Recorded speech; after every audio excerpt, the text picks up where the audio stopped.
ఒక అరుణతార రాలిపోయింది. అరుణారుణ పోరుబాటపై అజరామర ముద్ర వేసిన కామ్రేడ్ ఇక లేరు. పీడిత తాడిత అణుగారిన వర్గాల వైపు నిలబడి వారి గొంతుకై ఎలుగెత్తిన వామపక్ష యోధుడు సిపిఎం ప్రధాన కార్యదర్శి సీతారాం ఏచూరి గురువారం ఢిల్లీలోని ఎయిమ్స్ ఆసుపత్రిలో తుది శ్వాస విడిచారు. ఆయన వయసు 72 సంవత్సరాలు. గత నెల 19న ఆయన న్యూమోనియాతో బాధపడుతూ ఎయిమ్స్లో చేరారు. ఛాతీ భాగంలో తీవ్రమైన ఇన్ఫెక్షన్ ఉండటంతో వైద్యులు ఆయన్ని ఐసీయూలో ఉంచి చికిత్స చేశారు. వైద్యులు ఎంతగా ప్రయత్నించినా ఫలితం లేకపోయింది. గురువారం మధ్యాహ్నం 3:05 ఆయన కన్ను మూశారు. ఎయిమ్స్ ఈ విషయాన్ని ఒక హెల్త్ బులెటిన్ ద్వారా వెల్లడించింది. సిపిఎం మీడియా విభాగం కూడా ఈ విషయాన్ని ఎక్స్లో పోస్ట్ చేసింది. ఏచూరి భార్య సీమా సింథీ ప్రస్తుతం న్యూస్ పోర్టల్ ద వైర్కు ఎడిటర్గా సేవలు అందిస్తున్నారు. ఆయనకు 2 కుమారులు, 1 కుమార్తె ఉండగా ఒక కుమారుడు ఆశిష్ 2021లో కోవిడ్లో చనిపోయారు. కుమార్తె అఖిల ప్రస్తుతం ఎడింబరో విశ్వవిద్యాలయం, సెయింట్ ఆండ్రూస్ యూనివర్సిటీలో ప్రొఫెసర్గా సేవలు అందిస్తున్నారు. వామపక్షవాదులు, కార్యకర్తలకు ప్రేరణగా నిలిచిన సీతారాం ఏచూరి భారత రాజకీయాల్లో విలక్షణ నేతగా గుర్తింపు పొందారు. విద్యార్థి దశ నుంచి తన జీవిత చరమాంకం వరకు సామాజిక న్యాయం, ప్రజా సమస్యల పరిష్కారానికి ఎన్నెన్నో ఉద్యమాలు నడిపారు. మరణం తర్వాత కూడా ఆయన తన పార్థివ దేహాన్ని ఎయిమ్స్కు అందజేయాలని కోరేవారు. భవిష్యత్తు తరాల వైద్యుల బోధనకు, వారి పరిశోధనలకు తన శరీరాన్ని ఉపయోగించుకోవాలనేది ఆయన ఆకాంక్ష. కుటుంబ సభ్యులు ఆ ఆకాంక్షను నెరవేరుస్తూ ఎయిమ్స్కు ఆయన దేహాన్ని అప్పగించనున్నట్లు ప్రకటించారు. ప్రజలు, కార్యకర్తలు, అభిమానులు, పార్టీ వర్గాల దర్శనార్థం ఆయన పార్థివ దేహాన్ని శనివారం ఉదయం 11 గంటల నుంచి మధ్యాహ్నం 3 గంటల వరకు ఢిల్లీలోని ఏకే గోపాలన్ భవన్లో ఉంచుతారని సిపిఎం వర్గాలు ప్రకటించాయి. సీతారాం ఏచూరి పూర్వీకుల స్వస్థలం ఆంధ్రప్రదేశ్. ఆయన 1952 ఆగస్టు 12న చెన్నైలో జన్మించారు. ఆయన తండ్రి సర్వేశ్వర సోమయాజులు ఏపీఎస్సీ ఆర్టీసీలో ఇంజనీర్గా, తల్లి కల్పకం ప్రభుత్వోద్యోగిగా పనిచేశారు.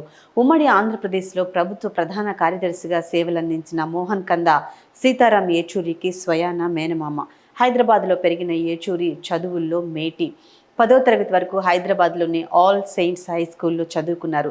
1969 తొలి దశ తెలంగాణ ఉద్యమం ఉవ్వెత్తున ఎగిసిపడుతున్న కాలంలో ఉన్నత విద్య కోసం ఢిల్లీ వెళ్లారు. ఢిల్లీలోని ప్రెసిడెంట్స్ ఎస్టేట్ స్కూల్లో సిబిఎస్ఈ 12వ తరగతి వరకు చదివి ఆల్ ఇండియా టాపర్గా నిలిచారు. అనంతరం సెయింట్ స్టీఫెన్స్ కాలేజీలో అర్థశాస్త్రంలో డిగ్రీ చదివి ఫస్ట్ ర్యాంక్ సాధించారు. జవహర్లాల్ నెహ్రూ విశ్వవిద్యాలయంలోనూ ఎంఏ పట్టా పుచ్చుకున్నారు. ఆ తర్వాత పిహెచ్ఏ ప్రారంభించారు. కానీ ఎమర్జెన్సీ నేపథ్యంలో ఆయన చదువుకు పులి స్టాప్ పడింది. జేఎన్యూలో చదువుతున్నప్పుడే Sitaram Yechury CPM students wing, భారత విద్యార్థి సమాఖ్యలో పనిచేశారు. 3 సార్లు జేఎన్యూ విద్యార్థి సంఘం నేతగా ఎన్నికయ్యారు. మరో వామపక్ష నేత ప్రకాష్ కారత్తో కలిసి జేఎన్యూను వామపక్షాలకు కంచుకోటగా మార్చారు. ఆ తర్వాత ఎస్ఎఫ్ఐకి జాతీయ ప్రధాన కార్యదర్శిగా, అధ్యక్షుడిగా సేవలందించారు. ఎమర్జెన్సీ రావడంతో పూర్తి స్థాయిలో ఉద్యమాల వైపు మళ్లారు. అరెస్ట్ అయ్యారు. కొన్నాళ్లు అజ్ఞాత జీవితాన్ని గడిపారు. తెలుగుతో పాటు తమిళం, బెంగాలీ, హిందీ, ఆంగ్లం తదితర భాషల్లో అనర్గళంగా మాట్లాడే సీతారాం ఏచూరి సిపిఎంలో అంచెలంచెలుగా అనేక పదవులను చేపట్టి ప్రధాన కార్యదర్శి స్థాయికి ఎదిగారు. విద్యార్థి నేతగా ఉన్న ఏచూరి ప్రతిభా పాటవాలను గుర్తించిన సిపిఎం అధిష్టానం 1984లో ఆయనను కేంద్ర కమిటీ సభ్యుడిగా నియమించింది. 1995లో పాలిట్ బ్యూరో సభ్యుడిగా పనిచేశారు. 2005 నుంచి 2017 వరకు రాజ్యసభ సభ్యుడిగా ఉన్నారు. 2015లో విశాఖపట్నంలో జరిగిన సిపిఎం 21వ మహాసభలో ఆయన పార్టీ కార్యదర్శిగా ఎంపికయ్యారు. ఎలాంటి గ్రామీణ నేపథ్యం లేకుండా హైదరాబాద్, ఢిల్లీ వంటి పట్టణ ప్రాంతాల్లో పెరిగిన Sitaram Yechury party general secretary స్థాయికి ఎదగడం విశేషం. సీతారాం ఏచూరి అంటేనే ప్రత్యామ్నాయ రాజకీయాలు గుర్తుకు వచ్చేంతగా ఆయన తనదైన ముద్ర వేశారు. తాను పట్టిన కుందేళ్లకు 3 కాళ్ళు అన్న చందంగా మొండిగా కాకుండా సమయాన్ని, సందర్భాన్ని బట్టి వ్యవహరించడం, అందరినీ కలుపుకుపోవటానికి ప్రయత్నించడం ఆయన పంద. అందుకే పలుమార్లు ఆయన దేశ రాజకీయాల్లో కీలక పాత్ర పోషించగలిగారు. యునైటెడ్ ఫ్రంట్ నిర్మాణంలో దేవేగౌడ, ఐకే గుజ్రాల్ ప్రభుత్వాల హయాంలో కీలకంగా వ్యవహరించారు. యునైటెడ్ ఫ్రంట్ కనీస ఉమ్మడి కార్యక్రమ రచనలో ఆయన పాలు పంచుకున్నారు. 2004లో యూపీఏ ప్రభుత్వం ఏర్పాటులోనూ ఏచూరి పాత్ర ఉంది. అయితే అణు ఒప్పందం విషయంలో కాంగ్రెస్తో విభేదాలు రావడంతో సిపిఎం ఆ కూటమి నుంచి వైదొలిగింది. 2014లో ప్రధానమంత్రి నరేంద్ర మోదీ ప్రభుత్వం ఏర్పాటయ్యాక ఏచూరి బీజేపీయేతర పక్షాలను ఏకం చేయడానికి కృషి చేశారు. గత ఏడాది ఏర్పడ్డ ఇండియా కూటమి ఏర్పాటులోనూ తనదైన పాత్రను పోషించారు.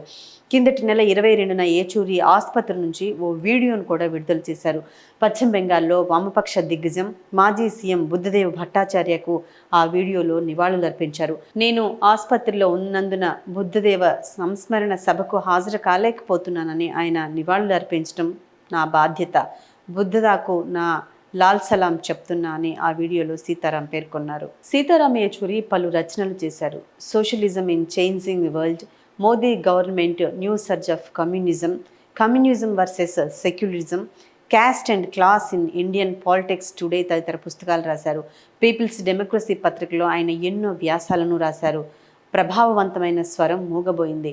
ఏచూరి మరణ వార్త విని చాలా బాధపడ్డారు. ఆయన విద్యార్థి నేతగా, పార్లమెంటన్గా, జాతీయ రాజకీయాల్లో ప్రతిభావంతమైన స్వరం వినిపించారు. నిబద్ధత కలిగిన సిద్ధాంతాలతో పనిచేశారు ఏచూరి. కుటుంబ సభ్యులకు ప్రగాఢ సానుభూతిని తెలియజేస్తున్నాం. Please do subscribe to Telugu Rajyam channel. Please do subscribe to Telugu Rajyam channel. Please do subscribe to Telugu Rajyam channel. Hi అండి, నేను మీ ఆర్పీని, నెల్లూరు పెద్దారెడ్డి చేపల పులుసు ఓనర్ని. మీరు తెలుగు రాజ్యం అనే ఈ యూట్యూబ్ ఛానల్ సబ్స్క్రైబ్ చేసుకుని మంచి మంచి వీడియోలతో వస్తారు. Thank you so much. Hi people, I'm Sonakshi Verma and you please watch Telugu Rajyam and please subscribe to the channel.